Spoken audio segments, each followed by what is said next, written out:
প্রাক্তন মন্ত্রী রতন ভৌমিক মহোদয়কে, সবাইকে আমার নমস্কার জানাই। 19 এপ্রিল পশ্চিম ত্রিপুরা লোকসভা আসনের নির্বাচন অনুষ্ঠিত হতে যাচ্ছে। এই নির্বাচনকে সামনে রেখে ইন্ডিয়া জোটের পক্ষ থেকে সারা পশ্চিম ত্রিপুরা লোকসভা আসনের এলাকায় রাজনৈতিক কর্মসূচি আমাদের জোটের পক্ষ থেকে, রতনবাবু খুব সঠিকভাবে বলেছেন, সকালে আমরা আগরতলা শহরে বিভিন্ন জায়গায় রোড শো করেছি, বিভিন্ন এলাকায় আমাদের পথসভা হয়েছে, বিকেল বেলায় সারা আগরতলা জুড়ে পথসভা সেখানে অনুষ্ঠিত হবে। বেলা 3টায় বিশ্রামগঞ্জে আমাদের ইন্ডিয়া জোটের সভা হবে, জিতেনবাবু সেখানে আসবেন। দিবাচন্দ্র রাংখল আমাদের আদিবাসী নেতা, উনি আসছেন। 3টা থেকে আবার মেলাঘরের দুর্গাপুরে বড় জনসভা, সেখানেও আমাদের নেতৃবৃন্দরা যাচ্ছেন। আমি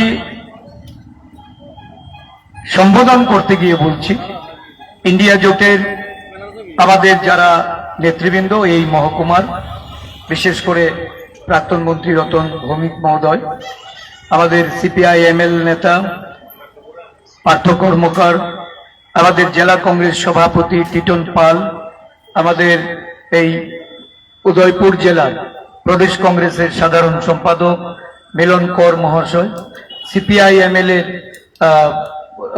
সিপিআই এর নেতা লোধবাবু, আমাদের অন্যান্য নেতৃবৃন্দ, আমি সবাইকে, এই উদয়পুর মহকুমাবাসী যারা আমাদের শ্রদ্ধেয় নির্বাচক মণ্ডলী, এই নতুন নববর্ষের শুভেচ্ছা জ্ঞাপন করছি, অভিনন্দন জানাচ্ছি, শ্রদ্ধা প্রীতি ভালোবাসা জ্ঞাপন করছি। উপস্থিত আমার সহযোদ্ধা মায়েরা, বোনেরা, আপনাদের এই কর্মসূচিতে যোগদানের মধ্য দিয়ে এই উদয়পুর মহকুমায় যে বার্তা আপনারা পৌঁছে দিয়েছেন ইন্ডিয়া জোটের পক্ষে, আমি কৃতজ্ঞতা প্রকাশ করছি। প্রধানবাবু বলেছেন যে একটা কর্মসূচি করতে গিয়ে আজকে প্রশাসন থেকে শুরু করে যারা এই অঞ্চলে শাসক গোষ্ঠীর কিরানকে পরিণত হয়েছেন, তাদের কার্যকলাপে গণতান্ত্রিক যে ধ্যান ধারণা, যে ব্যবস্থাপনা, এটা বারে বারে ক্ষতিগ্রস্ত হচ্ছে এবং রাজনৈতিক দলের তাদের যে স্বাধীনতা, এই স্বাধীনতা খর্ব হয়েছে। আমরা সারা রাজ্য জুড়ে আমাদের যে 2টি আসনে নির্বাচন, এই নির্বাচনে এই ধরনের ঘটনা প্রতিদিন ঘটছে। প্রতিদিন আমরা ইলেকশন কমিশনার অফ ইন্ডিয়ার আমরা জানাচ্ছি, সিইও যিনি আছেন, চিফ ইলেকটোরাল অফিসার, ওনাদেরও আমরা জানাচ্ছি, কিন্তু কোনো ধরনের পদক্ষেপ ওরা সঠিকভাবে নিচ্ছেন। এর থেকে একটা প্রমাণ হয়, আমি আপনাদের বলছি, ভীত সন্ত্রস্ত হয়ে রাজনৈতিক মোকাবেলা ছেড়ে দিয়ে এখন তারা প্রশাসনকে অপব্যবহার করে যারা আমাদের রুখতে চাইছে, আমি বলছি এটা আমাদের প্রাথমিক জয়, যে যারা ভয় পায়, এই ইন্ডিয়া জোটকে ভয় পায় বলে ইন্ডিয়া জোটের কর্মসূচি করতে নানা ষড়যন্ত্র করে যাচ্ছে। এই ষড়যন্ত্র করে এই রাজ্যে অন্তত আমাদের জয় ঠেকাতে পারবে না। মানুষ সিদ্ধান্ত নিয়েছে, mode of people of Tripura, এটা আমাদের পক্ষে। সেখানে আপনাদের সকলের ধৈর্য সংযম রাখতে হবে। যে ডিভোশন নিয়ে আপনারা রাস্তায় নেমেছেন, ভয় ভীতি দেখানো হচ্ছে, প্রতিদিন কোনো না কোনো ঘটনা হচ্ছে, পোস্টার ছিঁড়ে দিচ্ছে, ফ্ল্যাগ তুলে ফেলে দিচ্ছে, নানা জায়গায় কংগ্রেস বা ইন্ডিয়া জোটের কর্মীদের, বিভিন্ন দলের কর্মীদের গিয়ে রক্তচক্ষু দেখানো হচ্ছে। মনে রাখবেন, সারা ভারতবর্ষের যে ছবিটা, যারা এখানে বিজেপি বন্ধুরা আছেন, যারা বিজেপির হয়ে সারাদিন খাটনি করছেন, গণতন্ত্রের প্রতি যাদের শ্রদ্ধাবোধ নেই তাদেরকে আমি বলতে চাইছি, কারণ এই উদয়পুর শহরে এরকম বহু বিজেপি নেতা বর্তমানে আছেন যারা একসময় জাতীয়তাবাদী ধ্যান ধারণা নিয়ে একসাথে কাজ করেছেন, আমাদের সাথে ছিলেন। আমার হাতে বহু কংগ্রেস কর্মী যারা একসময় এই উদয়পুরে কাজ করেছে, আজকে বিজেপির ঘরে তারা থাকতে পারেন, কিন্তু তাদের উদ্দেশ্যে আমি বলতে চাই, জাতীয়তাবাদী মনোভাবটা, আমরা যে আদর্শ নীতি নিয়ে কাজ করে চলেছি সেটা যেন বিচ্যুতি না ঘটে। দেশের সামগ্রিক পরিস্থিতি খবর রাখুন, কি ঘটতে যাচ্ছে হিন্দি হার্টল্যান্ডে, দক্ষিণাত্যে নেই, সমস্ত দক্ষিণ ভারতে বিজেপি শূন্য, উত্তর ভারত সহ হিন্দি হার্টল্যান্ডে আজকে বিজেপির ঘর ভাঙছে। আর পূর্বোত্তরে আপনাদের কিন্তু নির্বাচনে বিপুলভাবে পরাজয়ের সম্মুখীন হতে চলেছে। যারা 400 পারের কথা বলে আপনাদেরকে উজ্জীবিত করে নানা কুকর্ম করাতে চাইছে, সতর্ক থাকবেন। রাজনীতি এক জায়গায় থেমে থাকে না, গণতন্ত্রে মানুষ শেষ কথা, গণদেবতারা শেষ কথা। ত্রিপুরা রাজ্যে আপনাদের বিগত দিনের কার্যকলাপে আপনাদের বর্তমান যিনি প্রার্থী, ওনার দলই তো ওনাকে পদত্যাগ করিয়েছে। 4 বছর বাদে ওনাকে পদত্যাগ করিয়ে আরেকটা নতুন মুখকে সামনে এনে নির্বাচনে যারা জয়লাভ করার জন্য মানুষের কাছে একজন ব্যক্তির যে অপদার্থতা, তার যে ব্যর্থতা, এটাকে প্রমাণ করেছিলেন। আজকে কি বুঝে ওই পদত্যাগী একজন ব্যক্তিকে আবার এই রাজ্যে পশ্চিম আসনে সাংসদের নির্বাচনে দাঁড় করিয়েছেন?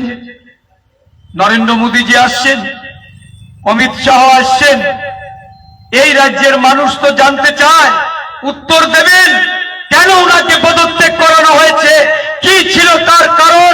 তার কারণ যদি তারা ব্যাখ্যা না করতে পারে, তাহলে একজন ব্যর্থ মুখ্যমন্ত্রী, যিনি এই রাজ্য চালিয়ে বাইক বাহিনী, হেলমেট বাহিনী, নেগোসিয়েশন বাহিনী, ওই জমি মাফিয়া উপহার দিয়েছেন, ওনাকে উদয়পুর মহকুমার মানুষ আপনারা ভোট দেবেন, ওনাকে জেতাবেন?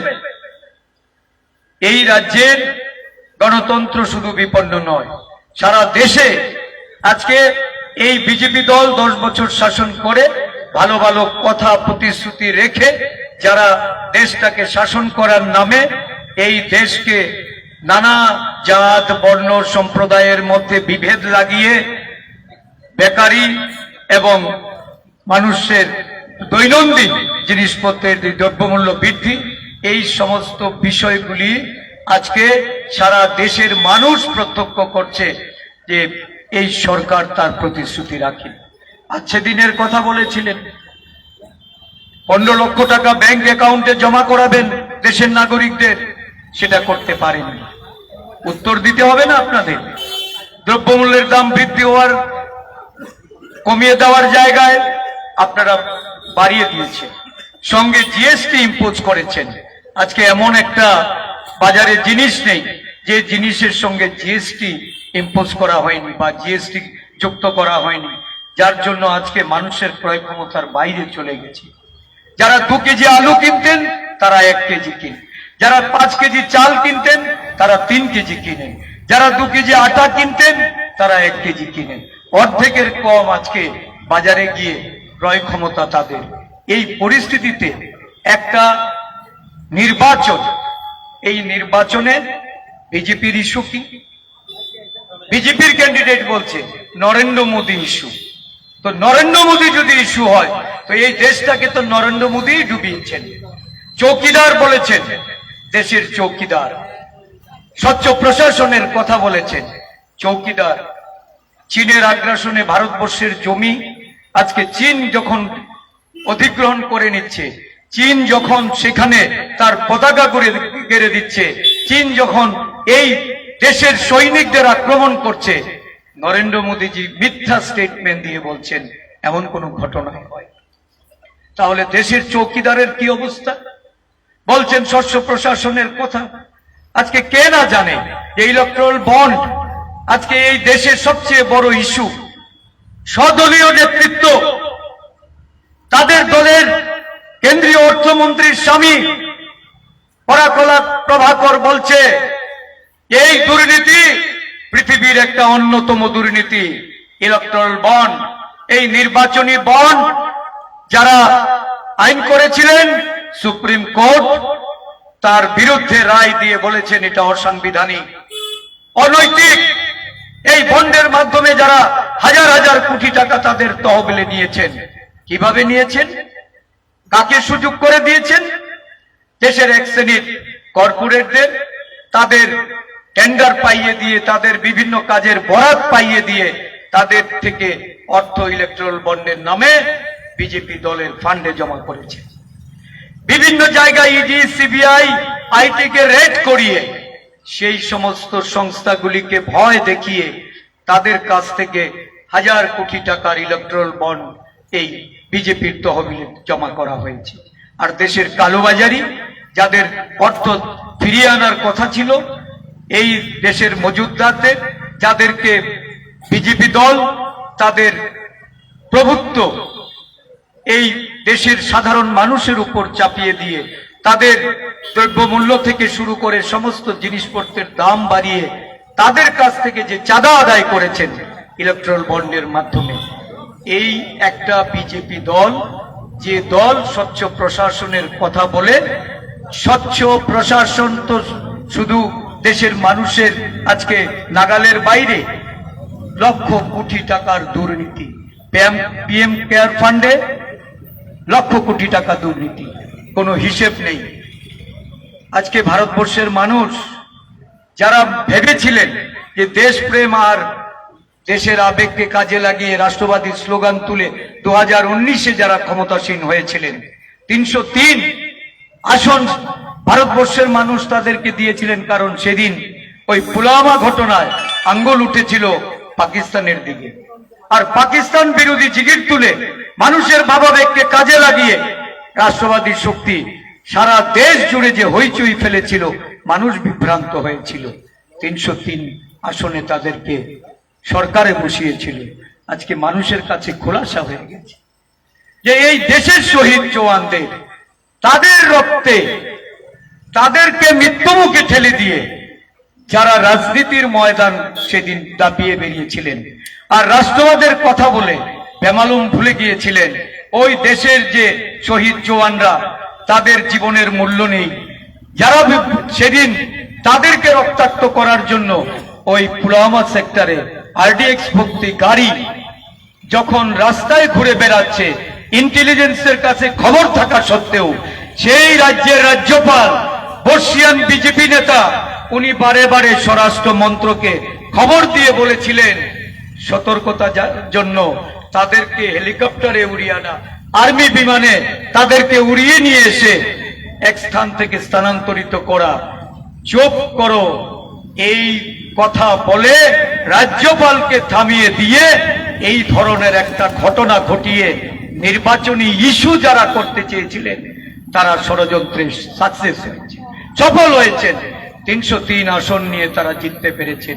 রাজনৈতিক ময়দান দাবিয়ে এই শহীদদের রক্তের বিনিময়ে যারা ক্ষমতাসীন হয়েছেন তাদের মুখোশ খসে পড়েছে। আজকে সারা দেশের মানুষ দেখছে যে একটা দল কতটা ঘৃণাযুক্ত কাজ করতে পারে, কতটা অনৈতিক কাজ করতে পারে, আর সেই দলের মুখ হলো মোদী। এই কেন্দ্রের প্রার্থী বলছেন যে ইস্যু কি? আরে ইস্যু তো হবে উন্নয়নের জন্য, মানুষের সুযোগ সুবিধার জন্য, মানুষকে কিভাবে ভালো রাখা যায়, গণতন্ত্রের মধ্যে মানুষকে কিভাবে আরো বেশি ক্ষমতা অর্পণ করা যায়। বলছে ইস্যু একটাই, নরেন্দ্র মোদী। মানে নরেন্দ্র মোদী তো ইস্যু হয়েই আছে, কারণ এই নরেন্দ্র মোদী দেশের গণতন্ত্রকে বিপন্ন করেছেন, গণতন্ত্রের পথ অবরোধ করেছেন, দেশের সংবিধানকে আজকে মুছে ফেলার ষড়যন্ত্রে লিপ্ত হয়েছেন। তাহলে এটাই সত্যি, এই দলের যিনি প্রার্থী উনি এটাই বলতে চেয়েছেন যে নরেন্দ্র মোদী আজকে এই দেশটাকে বিপন্ন করছেন। ওনার পরিবর্তনের জন্য আপনাদেরকে প্রস্তুত হতে হবে, ভোট প্রদান করতে হবে।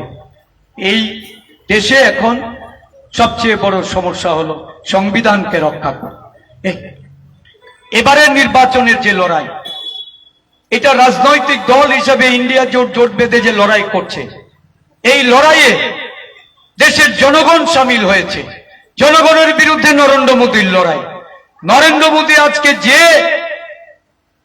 এই দেশের সংবিধানকে যারা বিলুপ্ত করে মুছে দিয়ে নতুন ভাবে ওই আরএসএস প্রদত্ত মনুসংহিতাকে দেশের পরিচালনার জন্য সামনে নিয়ে আসতে চাইছে।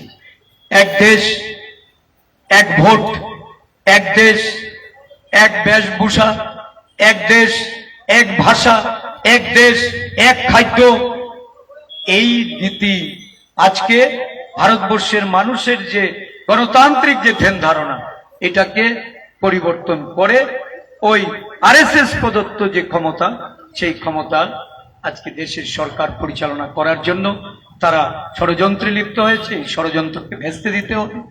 দেশের গণতন্ত্রে মানুষের যে অধিকার, আমাদের বৈচিত্র্যের মধ্যে যে আমাদের ঐক্য, এটাকে আবারও জাগ্রত করতে হবে। দেশের মানুষ ঐক্যবদ্ধ হয়েছে। আজকে সারা দেশ জুড়ে পরিসংখ্যান যেটা বেরিয়ে আসছে, 400 পারের একটা আওয়াজ তুলেছে। প্রতিশ্রুতি রক্ষা করেনি।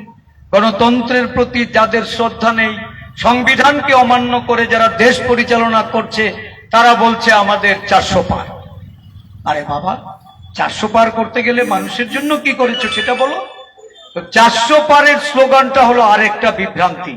আমরা এই মঞ্চ থেকে দাঁড়িয়ে বলতে চাই, এবারের ভোটে তৃতীয়বারের জন্য নরেন্দ্র মোদীর সরকার হবে না। আর এই 400 পারের যে স্লোগান, অর্ধেক আসন পাবে না। খবর রাখুন, গদি মিডিয়াতে নয়, গদি মিডিয়ার সমীক্ষার সঙ্গে যাবেন না।